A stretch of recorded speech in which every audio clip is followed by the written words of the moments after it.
right, now, the rest of the things that are on this table right now were bought in one particular store, but at different time points. I believe over the course of like 2 or 3 visits. And that store is half-priced books. This costs $15, and that's Lunar on Sega CD. I've never played it because I never owned a Sega CD before, but I've heard awesome things about it. Games of War has spoke highly of it, and it's one of those games that I've always wanted to check out, and so when I saw it for $15, it was kind of a no-brainer. Mr. Nuts on Super Nintendo, and the rest of these were $4. I got Dead or Alive 2 on the Dreamcast. It's I'm not a big fighting game. For those of you who know me know that I'm not really big in fighters, but at the same time I don't have many Dreamcast games. For shame. Star Control. I don't see many Sega Genesis games that come in the boxes like this. I don't know who usually does that.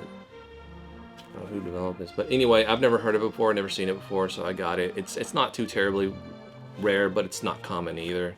Yeah, I'm gonna save the kind of the crown jewels for the end here because everybody loves that. You know, what's he building up to? Buck Rogers. And the interesting thing about this game is it does not come with a manual. It comes with a book. Look at that. Let me get this out here. Look how thick that is. It's so big and thick. It's not too common. It's not too common of a game. It's actually one of the probably top, I'd say 20 or 30 rare Sega Genesis games there are. Mystic Defender. I saw it and this guy was shooting like this worm snake thing, so I got it. Beauty and the Beast. It was a Disney game, cartoon game. I love those. Classic Golden Axe.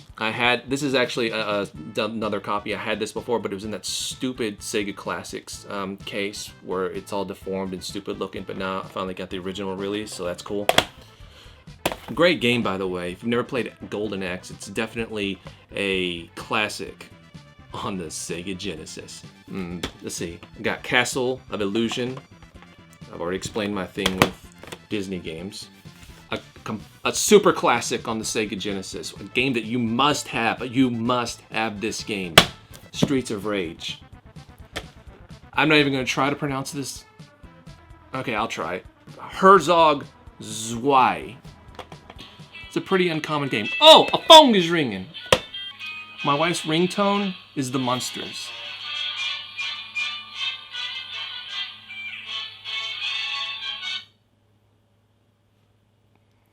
She's gonna watch this video and she's gonna be like, why didn't you answer the phone when I called? Alex Kidd, a classic platformer. Dune, a very uncommon game. One of the rarest games on Super Nintendo. It doesn't command a very, very high price, but find it complete in the box like this, it's not gonna happen too very often. Road Rash, it's definitely a game. Fantasia. Altered Beast, a classic. Now, if you watched the Christmas special, and I hope you did, you would know that Josh from Retro Hunter's favorite game is, of course, Toe Jam and Earl, and so I had to get it. I had to see what the game's all about. I've never played it before. I don't think it came on Super Nintendo, but and of course, Golden Axe 2, because if you have Golden Axe 1, you gotta have 2. You gotta. Alright, the next 2 games are really gonna make you angry. Like, mad. Because when you realize that I got them at $4 a piece, you're gonna get mad. You're actually gonna want to physically choke me, and I do not... That's what I do sometimes when I watch a pickup video and somebody gets a game and I want at a really good deal. It makes me angry. This next one's pretty rare, and that's Shining Force 2. And... well, rare complete in the box like this. I mean, I saw this on the shelf and I really flipped. Because not being a huge Sega Genesis guy, I knew that this was... If I snatched it as soon as I saw it.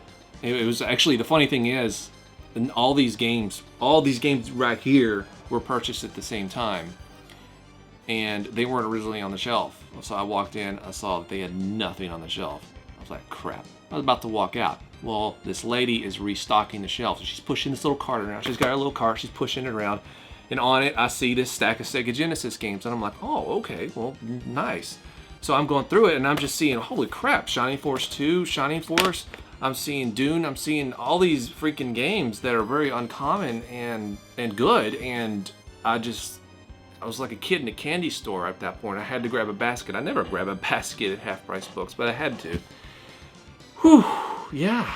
I was amazed. It was just blind luck. When you do this enough, you know, you're gonna have days where, well, if you watch the show, you're gonna have days where you go to every store in a freaking town, and the same person's always gonna say the same thing. Oh, somebody was just here and buying all the games up right before you get here. And you're gonna have days like this. It's all about being persistent, right? Okay, and the last thing I want to show you is a game that was actually sent to me and Jay by a fellow YouTuber, Mr. Tehkgeek. And I'll put the link down there at the bottom. I really want you to check out his channel, not because he just sent us this, but actually he has something really cool. And I'm not going to give that away, but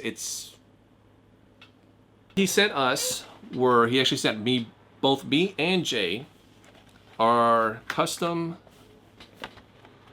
video games. It's a mock NES box. And see here at the back, it's got a description of the show. You know, I really love the pictures that he posted too. Random humpings, stupid Jay in his Tigger suit, and me saying something stupid. But yeah, really cool. I mean, but that in itself is pretty cool. But actually inside, there's a game. So now it's not actually, he didn't actually program an actual game of us. I mean, that would be insane. But he did take some old NES cards and put custom labels on it. So this is really cool. And Tehkgeek, thank you very much. I was just floored when I saw that and saw that somebody actually took the time out of their day just to do something that cool for us, just to show their appreciation. So I can't thank you enough. I mean, that was really cool of you to do. Until we talk again, I appreciate you watching, and take care. I got an idea too. Edit the episode and upload it, for God's sakes. Where is it? There's so much work that goes into this, it's